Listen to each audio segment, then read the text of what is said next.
नमस्कार, मैं Harikishan Meena, assistant professor physics, government girls college Khairoda. Optics की ई लेक्चर में आपका स्वागत है।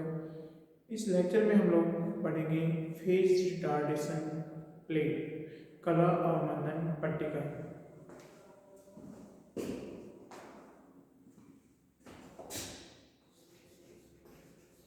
कला अवमंदन पट्टिका।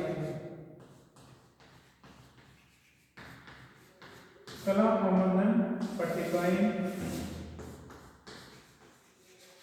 फेज रिटार्डेशन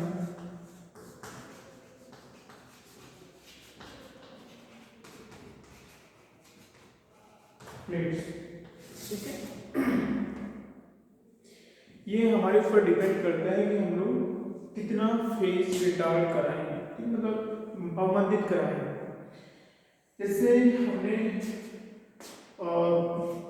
जो समतल ध्रुवित प्रकाश का उत्पादन या वृत्त ध्रुवित प्रकाश का या वृत्त ध्रुवित प्रकाश का उत्पादन के समय हमने देखा था कि किस प्रकार से एक समतल ध्रुवित प्रकाश की किरण को अगर हम लोग कैल्साइट क्रिस्टल पर आपतित कराते हैं प्रकाशित अक्ष से थीटा कोण बनाते हुए, तो जो निर्गत प्रकाश होते हैं वो हमको दीर्घवृत्त ध्रुवित या समतल ध्रुवित प्रकाश प्राप्त होता है विभिन्न कंडीशनों के आधार पर।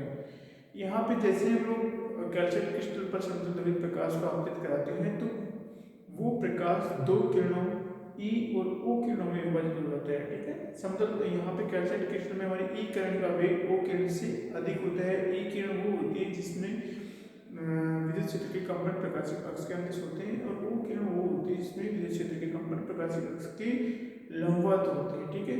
तो ओ किरण का वेग ई किरण के सापेक्ष कम है। अगर हम लोग इसकी मोटाई डी लेते हैं तो हमारे जो दोनों किरण है ई और ओ किरण दोनों में क्या होगा, फेज डिफरेंस हो जाएगा, ठीक है। और ये फेज डिफरेंस से जो कालांतर होगा इनमें दोनों किरणों के मध्य कालांतर हो जाएगा और कालांतर उत्पन्न होने की वजह से जब ये दोनों व्यतिकरण करेंगे तो हमारे पास में व्यतिकरण की जो कंडीशन है कि कितना हम लोग कालांतर इनके बीच में रहने दें, तो उसके आधार पे ये समतल ध्रुवित वृत्त ध्रुवित ध्रुवित प्रकाश निर्गत होता है, ठीक है। तो ये जो हमारा डी है मोटाई कैल्साइट क्रिस्टल की, ठीक है। जो कैल्साइट क्रिस्टल है हमारा, ठीक है, ये हमारा कैल्साइट क्रिस्टल है, ठीक है। कैल्साइट क्रिस्टल है, इसकी मोटाई है ये डी मोटाई, ठीक है। इसमें प्रकाशिक अक्ष इस प्लग के समांतर है, ठीक है।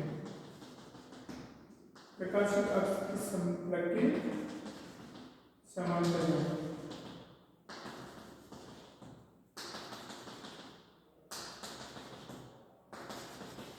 इसमें हम लोग इस प्लग के लंबवत और इससे हम लोग थीटा कोण बनाते हुए कोई प्रकाश की किरण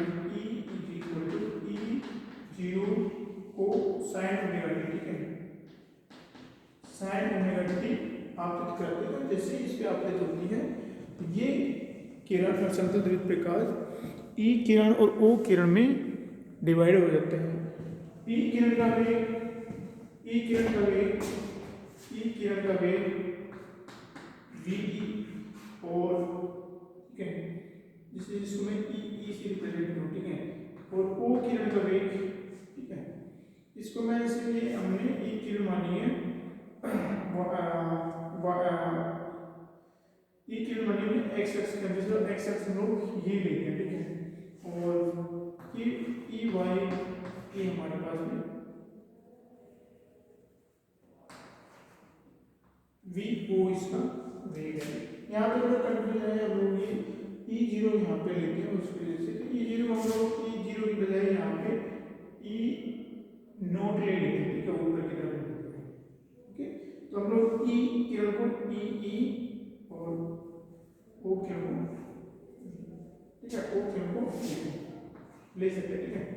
इसका वेग कितना है, इसका वेग कितना है, यहाँ पे क्या है हमारा VE is greater than V2, तो फिर क्या होगा, फिर जो अपवर्तनांक होगा हमारा mu E is less than mu, तो हमारे ये अपवर्तनांक इसका, तो जो दोनों किरणें हैं जैसे ये हमारे डी मोटाई है, इसको पार करने में जो लगने वाला समय इस किरण के द्वारा वो होगा हमारा डी डिवाइडेड डी, इस किरण के द्वारा पार करने में लगा होगा वो डी डिवाइडेड डी, क्योंकि ये ज्यादा है हमारा डी, तो ये of course d divided d कम होगा। तो जो कितने समय में, कम समय में ये पार करेगी, D divided V O minus D divided V, that is 1 power V O minus 1 power V can D. तो जो हमारी ई किरण है उसका वेग ज्यादा है ओ किरण से, तो जो दूरी है डी उसको पार करने में लगने वाला समय होगा ये कम होगा इस समय से, ठीक है। अर्थात हमारी ई किरण ओ किरण की तुलना में जल्दी इस क्रिस्टल को डी को पार कर लेंगे, ठीक है, मोटाई को, और जो टाइम होगा वो डिफरेंस होगा डेल्टा टी को, ठीक है।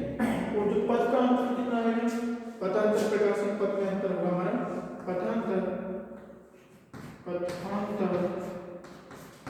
पथांतर is equal to mu o d minus mu E d, ठीक है।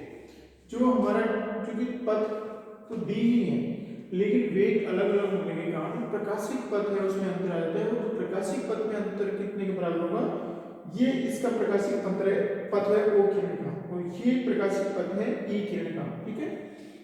ये प्रकाशिक पथ के बराबर हो जाता है, और इसमें जो अंतर है वो होगा हमारा पथांतर, जो कि कितना है हमारा V O minus mu B time D, ये हमारा पथांतर हो गया। तो कलांतर कितना आएगा हमारा, कलांतर जो कि हमारा डेल्टा है, that is 2 pi divided lambda multiply by पथांतर, ठीक है, 2 pi divided lambda multiply by पथांतर।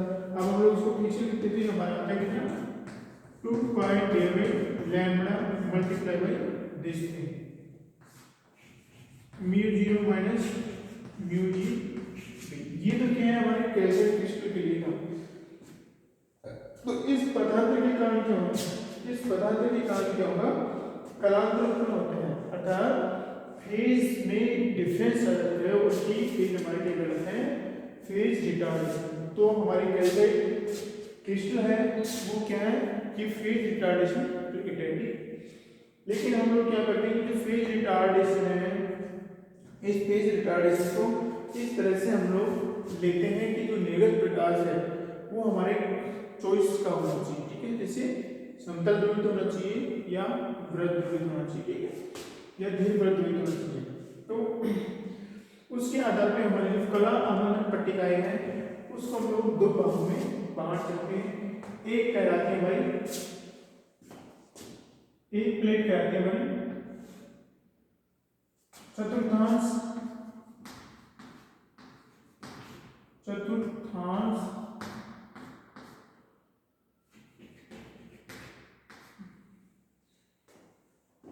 कला पट्टिका, ठीक है,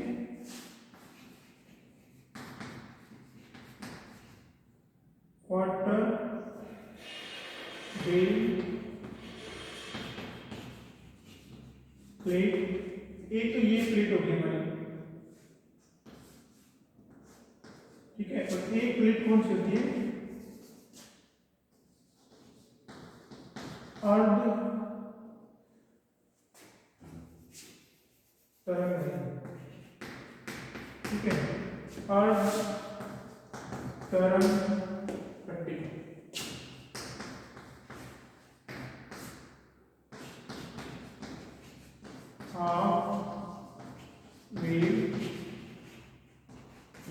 ठीक है, तो हमने जो हमारा डेल्टा है इस डेल्टा के मान के आधार पे हमने क्या माना, वैसे तो क्या है हम लोग कई तरह की जितनी आवश्यकता है उस तरह से ले सकते हैं, लेकिन हमारे सिलेबस में दो ही है, एक तो चतुर्थांश तरंग पट्टिका और अर्ध तरंग पट्टिका, quarter wave plate and half wave. ये दोनों क्या करती है, फेज रिटार्डेशन करती है, कला अवमंदन करती है, अर्थात किसी एक किरण में वो कला अवमंदन कर देती है, जैसे यहाँ पे उसके कारण क्या होता है, दूसरे के सापेक्ष में पदांतर होता है। क्वार्टर वेव प्लेट, कौन सी प्लेट को कहते हैं? क्वार्टर वेव प्लेट वो है जो जिसमें कलांतर कितना होना चाहिए? कलांतर π/2 का होना चाहिए, ठीक है। और इसमें कलांतर पाई का होता है, ठीक है। और यह पदांतर कितना होना चाहिए? पदांतर कितना होना चाहिए हमारा? पदांतर होना चाहिए हमारा λ/4 का। यहाँ पे पदांतर कितना होना चाहिए? λ/2, ठीक है। क्योंकि ये कलांतर हमारे इसके बराबर होता है, ये कलांतर हमारे इसके बराबर होता है, ठीक है। तो ऐसे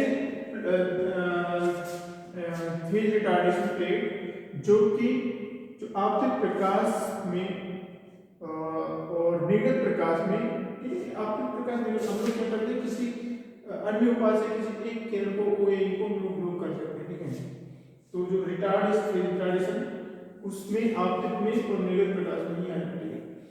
आपतित प्रकाश और निर्गत प्रकाश में π/2 का कलांतर या λ/4 का पथांतर उत्पन्न कर दे तो उसको हम लोग कहेंगे क्वार्टर वेव प्लेट कहेंगे। और ऐसी प्लेट जो आपतित और निर्गत प्रकाश में पाई का कलांतर या λ/2 का पथांतर उत्पन्न कर दे उसको हम लोग कहेंगे अर्ध तरंग प्लेट, ठीक है। अब यहाँ पे हम लोग देखते हैं कि जो हमारा कलांतर है उसके बारे में ये है कि ये जो हमारा ये जो पथांतर आया ये ऋणात्मक क्रिस्टलों के लिए है, दोनों किसके लिए? नेगेटिव क्रिस्टल के लिए।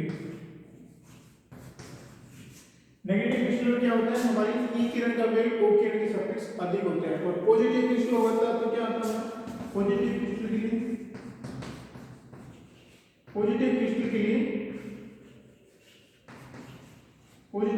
लिए हमारे VO is greater than VE, ठीक है। और mu E is greater than mu होता। और जो हमारा डेल्टा आता है वो कितना आता है? डेल्टा आता है 2π/λ mu E minus mu D आता है, ठीक है। तो ये 10 साइन चेंज होते हैं, ये पॉजिटिव क्रिस्टलों के लिए, ठीक है। यहाँ पे पॉजिटिव क्रिस्टलों के लिए पदार्थ जो आता है हमारा पदार्थ कितना आता है? वो आता है हमारा mu E minus mu times D, ठीक है। ये हमारा पॉजिटिव क्रिस्टल के लिए। तो क्रिस्टल दो प्रकार के होते हैं, फेज रिटार्डेशन के आधार पे या फिर कहो कि हमारा जो ई किरण या ओ किरण दोनों के वेगों के आधार पे। अगर हमारा ई किरण का वेग अधिक हुआ तो हमारा क्रिस्टल नेगेटिव होगा, ओ किरण का वेग अधिक हुआ तो हमारा क्रिस्टल क्या होगा? पॉजिटिव होगा। और जिससे नेगेटिव क्रिस्टल के लिए हमारे 2π/λ mu minus mu d आएगा, पॉजिटिव क्रिस्टल के लिए हमारे ये हमारा delta equal to 2π/λ mu e minus mu d आएगा। उसी आधार पे हम लोग उसी प्रकार का यहाँ पे एडजस्ट कर लेंगे फॉर्मूले में। तो देखो यहाँ पे हम लोग क्या ज्ञात करेंगे? यहाँ पे हम लोग लैम्डा ज्ञात कर सकते हैं या डेल्टा ज्ञात कर सकते हैं, डिपेंडेंट कि हम लोग क्या ज्ञात करना चाहते हैं, ठीक है। तो देखो यहाँ पे थोड़ा सा और बताया जाता है कि कलांतर से π/2 या π/2, ठीक है, (2n + ½ π), ठीक है, 2n + ½ π का कलांतर उत्पन्न करते हैं। यहाँ पे हमारा 3π ऐसे आता है, (2n + 1 π), ठीक है। तो ये जो अर्धतरंग पट्टिका है वो कलांतर उत्पन्न करती है पाई का, 5π का, 3π का, 2n + 1 π का। और जो चतुर्थांश पट्टिका है वो हमारी π/2, 5π/2, 2n + ½ π का कलांतर उत्पन्न कर देती है। तो हम लोग क्या करेंगे? यहाँ पे हमारी मर्जी से कि हम लोग चाहते हैं कि कलांतर 5π/2 का हो या 7π/2 का हो, ठीक है, 79π/2 का हो, या फिर π/2 का या 5π/2 का या 3π/2 का हो, तो उसके लिए हम लोग क्या करेंगे, हमको क्या एडजस्ट कर लेना पड़ेगा, d एडजस्ट करना पड़ेगा। तो d कितनी होगी, तो देखो हम लोग सबसे पहले नेगेटिव डिस्प्ले के लिए याद कर लेते हैं। तो d हमारी सॉरी कलांतर हम लोग क्या लिखेंगे 2n+1, तो कलांतर क्या हमारा इसे डेल्टा, तो 2n+12 pi, this is equal to this thing 2 pi by lambda, okay 2 pi by lambda mu minus mu e d। और यहाँ पे हमारा क्या आएगा, यहाँ पे आएगा हमारा 2n+1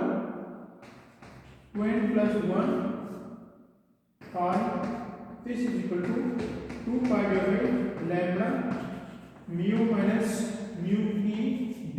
ओके, यहाँ पे इसको इससे मल्टीप्लाई करने में हमारे पास क्या आएगा 4n+1। ठीक है, यहाँ पे हम लोग इसको d ज्ञात करना चाहते हैं, तो d इज इक्वल टू इस पूरे का भाग इसमें लगा देंगे। ठीक है, देखो थोड़ा कैलकुलेट करते हैं, ये 2 से 2 मल्टीप्लाई किया तो 4n+1, ठीक है, डिवाइड बाय 2 और पाई से हमारा पाई कैंसिल हो गया, is equal to 2 divide by lambda mu minus mu E D. अब हम लोग d इक्वल टू क्या कर सकते हैं, तो d इक्वल टू ये लैम्बडा यहाँ पे मल्टीप्लाई होगा 4n+1, okay lambda divide bye ये 2 यहाँ से 2 से मल्टीप्लाई हो जाएगा 4 म्यू माइनस म्यू। ठीक है, ये हमारी d। अगर d इतनी हो, इसको सेटिस्फाई करें, तो हमारी वो जो ये जो क्रिस्टल होगा वो क्या होगा, क्वार्टर वेव प्लेट होगा।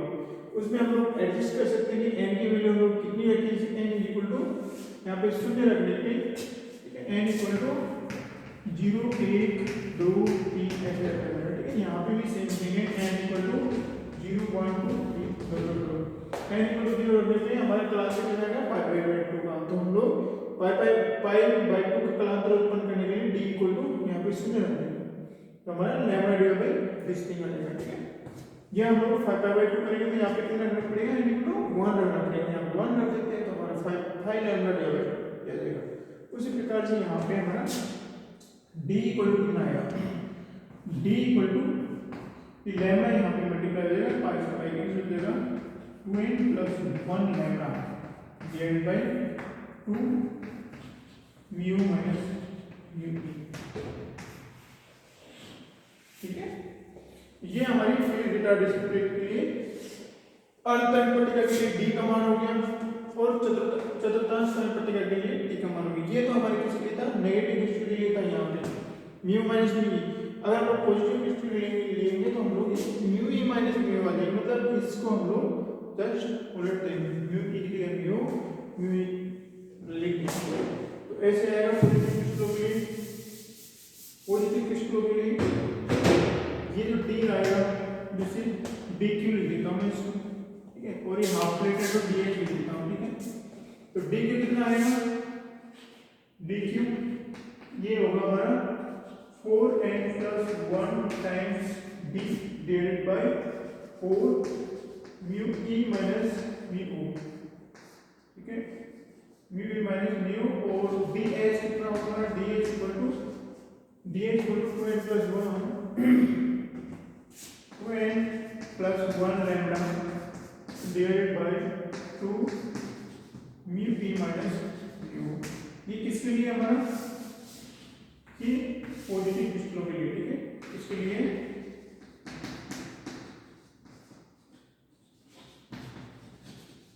ठीक है, तो अगर हम लोग पॉजिटिव क्रिस्टल से क्वार्टर वेव प्लेट या हाफ वेव प्लेट बनाना चाहते हैं तो हमारी d क्या होनी चाहिए, ठीक, क्वार्टर वेव प्लेट के लिए d इतनी होनी चाहिए और हाफ वेव प्लेट के लिए d इतनी होनी चाहिए। और अगर हम नेगेटिव क्रिस्टल से क्वार्टर वेव प्लेट या हाफ वेव प्लेट बनाना चाहते हैं तो हमारी d कितनी होनी चाहिए, कि क्वार्टर वेव प्लेट के लिए ये भी हमारी हाफ वेव प्लेट के लिए। तो इस प्रकार से हम लोग जो फेज रिटार्डेशन प्लेट है उसका उपयोग करके हम लोग क्वार्टर वेव प्लेट और हाफ वेव प्लेट बनाते हैं। और क्या करते हैं, जैसे ही हमारी क्वार्टर वेव प्लेट से होकर कोई प्रकाश किरण गुजरती है तो उसकी कलांतर π/2 का लंबाई 2 का पदांतर आता है।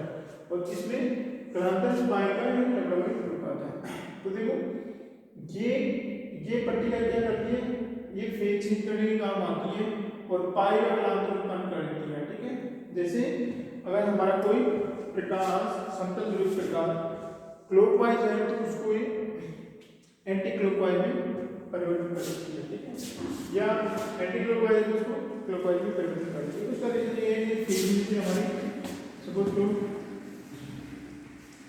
ये हमारा फेज है।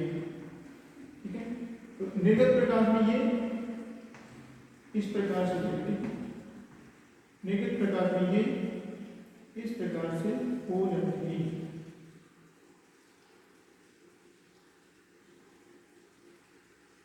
ठीक है,